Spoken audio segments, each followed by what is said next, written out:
మేడిపల్లిలో నిన్న జరిగిన స్వాతి హత్య కేసులో విచారణ కొనసాగుతోంది. 3 ముక్కలుగా కోసి శరీర భాగాల్ని నదిలోకి పడేశానని నిందితుడు చెప్పడంతో పోలీసులు గాలిస్తున్నారు. స్వాతి మహేందర్ రెడ్డి ప్రేమ వివాహం చేసుకుని హైదరాబాద్లో సెటిల్ అయ్యారని, స్వాతి ప్రెగ్నెంట్ అవ్వడంతో ఇరువురి మధ్య అనేకసార్లు గొడవలు జరిగాయని, ఈ పరిస్థితిలోనే స్వాతిని హత్య చేసి మృతదేహాన్ని 3 ముక్కలు చేసి మూసీ నదిలో పడేశాడని డీసీపీ పద్మజ చెబుతున్నారు. మరోవైపు నిందితుడు మహేందర్ రెడ్డిని అరెస్ట్ చేసిన పోలీసులు రిమాండ్కు తరలించారు.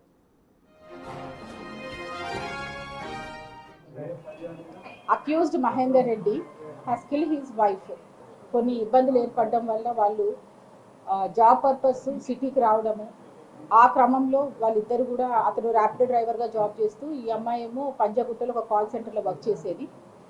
ఇక్కడ మనకు ఫస్ట్ చిలకానగర్లో ఉండేవాళ్ళు, దాని తర్వాత బాలాజీ హిల్స్ మేడిపల్లికి వచ్చారు. మళ్ళీ ఈ 1 year 4 monthsలోనే వాళ్ళు మళ్ళీ బ్యాక్ చిలకానగర్ వెళ్ళిపోయి మళ్ళీ బోడుప్పల్కి వచ్చి ఉన్నారు. సో ఇప్పుడు ఈ ప్లేస్ ఏదైతే ప్లేస్ ఆఫ్ అఫెన్స్ ఉందో ఇక్కడికి వచ్చి కేవలం 20 రోజులు అయింది. అయితే ఇది వీళ్ళ మ్యారేజ్ అయిన తర్వాత నుంచి బాగా ఇబ్బందులు ఉండడం, గొడవ పడుతూ ఉంటే ఊర్లో కూడా ఒక 498A కేసు ఒకటి రిజిస్టర్ అయింది వికారాబాద్లో.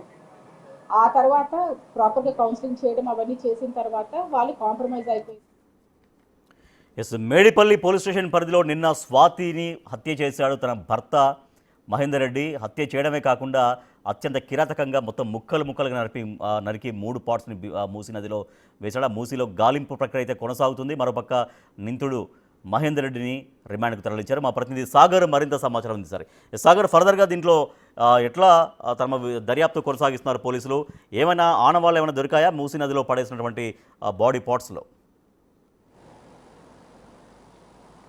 రాజ్, గర్భిణి అయిన తన భార్య స్వాతిని అత్యంత కిరాతకంగా దారుణంగా హత్య చేసిన మహేందర్ రెడ్డిని అయితే పోలీసులు నిన్న రాత్రి జడ్జి ముందు ప్రవేశపెట్టి అనంతరం 14 రోజుల రిమాండ్ విధించడంతో చర్లపల్లి జైలుకు తరలించారు.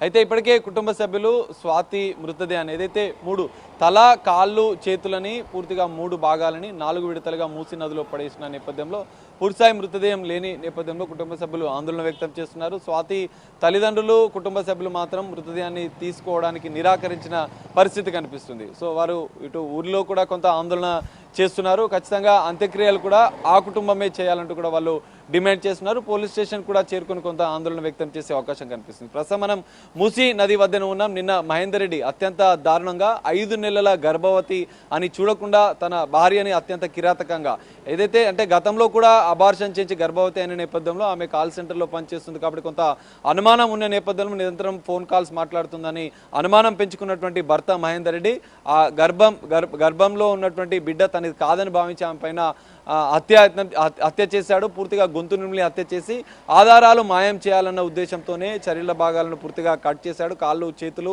ఇటు తలని 3 భాగాలుగా కట్ చేసి కవర్లలో తీసుకొచ్చి మూసీ నదిలో పడుతుంది. మనం చూసిన ప్రస్తుతం ఉన్నటువంటి ఈ మూసీ పరిసర ప్రాంతాల్లో ఉండేటువంటి మూసీ ఈ బ్రిడ్జి వద్దకే నిన్న మహేందర్ రెడ్డి మొన్న హత్య చేసిన అనంతరం కూడా కార్లలో ద్విచక్ర వాహనంపై, దాదాపు వాళ్ళు ఉండేదేమో మేడిపల్లి బాలాజీ, అక్కడి నుంచి 12 కిలోమీటర్లు ద్విచక్ర వాహనంపై వచ్చాడు. బైక్ పై 3 సార్లు వచ్చి ఇదే మూసీలో వేశాడు. అయితే నిన్న పోలీసుల దర్యాప్తులో కూడా తను చెప్పాడు, ఇక్కడికి వచ్చి నేను ఆ కవర్లో నుంచి ఇక్కడ పడేసినట్లుగా కూడా చెప్పారు. మనం ఒకసారి చూపిద్దాం, ఏదైతే అంటే కవర్ ఎలాంటి కవర్లో వేశాడు అనేది మనం చూపిద్దాం. ఈ తరహా కవర్ మనం చూడొచ్చు.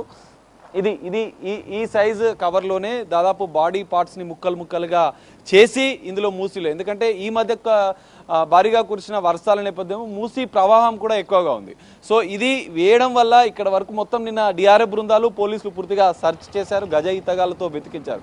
కానీ ఈ ఫ్లోటింగ్ మనం చూస్తే ఇక్కడి నుంచి వెళ్ళిపోయింది. ఒకసారి మనం చేసి చూద్దాం, ఎందుకంటే ఈ ప్రవాహం వల్ల ముందుకు వెళ్ళిపోయిన పరిస్థితి కూడా ఉన్న నేపథ్యంలో ఈ విధంగా వచ్చి నిందితుడు 3 సార్లు బైక్ పై వచ్చి ఈ కవర్ని అందులో ఇట్లా మనం ఒకసారి వేసి చూద్దాం, ఎందుకంటే ప్రవాహం ఫ్లోటింగ్ ఎక్కువ ఉంది కాబట్టి గాలింపు చర్యల ముందు గ్రామానికి వెళ్ళి చేస్తున్నారు. ఒకసారి వేసి చూద్దాం. ఈ విధంగా పడేశాడు. ఆ కవర్ అనేది పూర్తిగా తేలుతూ కొంత ఫ్లోటింగ్ వల్ల ముందుకు వెళ్ళినట్టుగా కూడా నిన్న దర్యాప్తులో చెప్పాడు. ఈ పాలిథీన్ కవర్లోనే దాదాపు 3-4 కవర్లలో తన బ్యాగ్లో పెట్టుకొని ఒక సంచిలో తీసుకొచ్చి ఈ విధంగా వేసిన పరిస్థితి. సో ఈ ఫ్లోటింగ్ ఎక్కువగా ఉన్న నేపథ్యంలో మూసీలో ఆ కవర్ అనేది కొట్టుపోయినట్లుగా కూడా పోలీసులు భావిస్తున్నారు. డిఆర్ఎఫ్ బృందాల ద్వారా ఇంకా గాలింపు చర్యలు చేపడుతున్నారు. నిన్న సాయంత్రం వరకు కూడా గాలింపు చర్యలు చేపట్టారు. కానీ మృతదేహానికి సంబంధించినటువంటి భాగాలు ఏదైతే కాళ్ళు చేతులు తలకు సంబంధించినటువంటి ఆనవాళ్లు దొరకని నేపథ్యంలో ఈ ఫ్లోటింగ్ ఎక్కువ నేపథ్యంలో ముందు ఇంకా బాచారం అనే గ్రామం ఉంటుంది.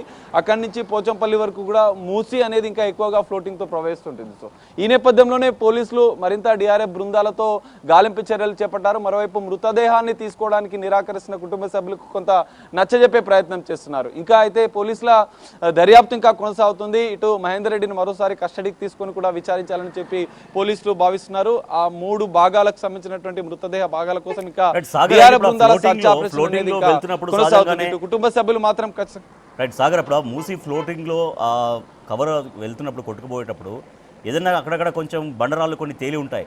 తర్వాత ఏమన్నా చెట్ల మొక్కలు కూడా అంటే కొంచెం కవర్ కనుక దరిలోకి వెళ్ళినప్పుడు ఆ చెట్లకు చిక్కునేటువంటి అవకాశం ఉంటుంది. సో అఫ్కోర్స్ అంతా కూడా సెర్చ్ చేసే ఉంటారు అవన్నీ కూడా. బట్ ఇంతవరకు ఎక్కడ తట్టుకొని ఆగినటువంటి దాఖలాలు కానీ లేదంటే బండ తట్టుకొని మొత్తం కవర్ చిరిగిపోవడం ఏమైనా జరుగుతుంటాయి జనరల్గా ఆ నది ఆ ఫ్లోటింగ్లో. సో అటువంటి ఎక్కడ అవన్నీ గుర్తించారా? పోనీ ఏదైనా కవర్స్ ఇట్లా చిరిగినట్టుగా కానీ ఏదైనా తట్టుకున్నట్టుగా కానీ చాలా వరకు సెర్చ్ చేస్తుంటారు ఈ సమయానికి. ఎస్ ఖచ్చితంగా నిన్న ఉదయం అంటే నిన్న మధ్యాహ్నం నుంచి కూడా సర్చ్ ఆపరేషన్ చేసినటువంటి పోలీసులు ఇక్కడ ఉన్నటువంటి మొత్తం మనం చూడొచ్చు. ఇది పర్వతాపూర్కి సంబంధించినటువంటి మూసీ బ్రిడ్జ్ మధ్యలోకి వచ్చి ఎగ్జాక్ట్లీ మనం మధ్యలో ఉన్నాం. ఈ మధ్యలో వేసి వెళ్ళడం వల్ల ముందు కొంత ఫ్లోటింగ్ ఎక్కువ ఉంటుంది. చిన్న చిన్న బండరాళ్ళు ఉన్నా కూడా ఆ ప్రవాహానికి కొట్టుపోయే అవకాశమే ఎక్కువగా ఉన్నట్లు కూడా పోలీసులు భావించారు. అందులో భాగంగానే గజ ఈతగాలతో మొదట ఈ ప్రాంతంలో ఉన్నటువంటి పరిసర ప్రాంతాలు మీరు అన్నట్టుగా ఆ చెట్లకు సంబంధించినటువంటి పక్కన కూడా పూర్తిగా వెతికించారు. కానీ ఇక్కడ మధ్యలో వేయడం వల్ల ఆ ఫ్లోటింగ్ ఎక్కువగా ఉండడం వల్ల బండరాళ్లను దాటి కూడా ఇక్కడ కనిపిస్తున్నటువంటి రాళ్ల ఫ్లోటింగ్ కూడా దాటి ఆ కవర్లు అనేది వెళ్ళినట్లుగా కూడా పోలీసులు భావిస్తున్నారు. అందులో భాగంగానే డిఆర్ఎఫ్ బృందాల ద్వారా పడవల ద్వారా కొంత సర్చ్ ఆపరేషన్ ఇంకా చేస్తున్న పరిస్థితి. ఇటు కుటుంబ సభ్యులు మాత్రం తన కూతురుకు సంబంధించినటువంటి ఎందుకంటే మొండెం ఒకటే ఉంది, తల కాళ్ళు చేతులు లేని మా కూతురు యొక్క మృతదేహాన్ని మేము ఎలా తీసుకోవాలంటూ కూడా వాళ్ళు ఆందోళన వ్యక్తం చేస్తూ ఆవేదన వ్యక్తం చేస్తూ మృతదేహాన్ని తీసుకోవడానికైతే నిరాకరించారు. ఖచ్చితంగా అత్తింటి వారు మాత్రమే అంత్యక్రియలు చేయాలి, ఆ మృతదేహానికి విడి భాగాలను వెతికించాలి, వారిపైన చర్యలు తీసుకోవాలి. ఇప్పటికే అరెస్ట్ చేసిన నేపథ్యంలో వారిపైన కఠిన చర్యలు తీసుకోవాలి, వారికి ఉరిశిక్ష పడే విధంగా కూడా పోలీసులు తమకు న్యాయం చేయాలంటూ వాళ్ళు ఇంకా ఆందోళన కొనసాగిస్తున్న పరిస్థితి. ప్రస్తుతం బాడీ మాత్రం అంటే మిగిలినటువంటి బాడీ ఏదైతే ఉందో అది మాత్రం మార్చిలో ఉంది. మార్చి నుంచి తీసుకోవడానికి కుటుంబ సభ్యులు నిరాకరించిన పరిస్థితి. మరోవైపు ఇటు మూసీ పరివాహక ప్రాంతాల్లో ఉన్నటువంటి బాచారం గ్రామ పరిసర ప్రాంతాల్లో డిఆర్ఎఫ్ బృందాల సర్చ్ ఆపరేషన్ కొనసాగుతుంది. మరోవైపు కుటుంబ సభ్యులను పోలీసులు నచ్చజెప్పే ప్రయత్నం చేస్తున్నారు. ఇటు మహేందర్ రెడ్డి తల్లిదండ్రులను కూడా పోలీసులు విచారిస్తున్నట్లుగా కూడా తెలుస్తుంది. మరికొద్ది సేపట్లో ఏమైనా అప్డేట్ ఉంటుందా? ఎందుకంటే గాలింపు చర్యలు ఇంకా కొనసాగుతున్న నేపథ్యంలో దానికి సంబంధించినటువంటి ఆనవాళ్ళు ఏమైనా దొరుకుతాయా లేదా అనేది మాత్రం చూడాల్సిన పరిస్థితి కనిపిస్తుంది. Rajesh right, thank you Sagar. So అదే నిన్న మేడిపల్లి పోలీస్ స్టేషన్ పరిధిలో అత్యంత దారుణ హత్యకు గురైనటువంటి స్వాతికి సంబంధించిన శరీర భాగాల్ని వెతికే ప్రయత్నం జరుగుతోంది. సో తను ప్రేమించి పెళ్లి చేసుకున్న భర్తే కాలయముడయ్యాడు. తను హత్య చేయడమే కాకుండా బాడీని ముక్కలుగా నరికేసి ఒక మొండెం ఒకటి ఉంది, తల అండ్ కాళ్ళు చేతులు ఈ మూడింటిని 3 కవర్లలో తీసుకొచ్చి ఇక్కడ మూసీ నదిలో పడేశాడు. అయితే ఇంతవరకు నిన్నటి నుంచి ఆ సెర్చ్ ఆపరేషన్ అయితే కొనసాగించారు. బట్ ఎటువంటి పురోగతి కనిపించలేదు. ఎటువంటి ఆనవాళ్లు మూసీ నదిలో పోలీసులకు ఇంకా లభ్యం కాలేదు. మరి ఆ కవర్లో ఆ ఫ్లోటింగ్లో ఇంకా చాలా దూరం వెళ్ళి కొట్టుకుపోయాయా? ఎందుకంటే చాలా ఫ్లోటింగ్ ఎక్కువ ఉంది. అంటే నిన్నటికి వాళ్ళకి కాస్త ఫ్లోటింగ్ తగ్గి ఉండొచ్చు. కానీ నిన్న అంటే రోజుకు ఒక నదీ ప్రవాహం అనేది ఆ పైనుంచి కనుక నీళ్ళు ఆ ప్రవాహంలోకి రాకపోతే జనరల్గా కొంచెం ప్రవాహం అనేది స్టేబుల్గా మారుతుంది, కొంచెం దాని ఫోర్స్ అనేది తగ్గిపోతుంది. సో నిన్న సహజంగానే ఎక్కువ ఉంటుంది. మరి ఇంకా మరింత దూరం అది కొట్టుకుపోయిందా?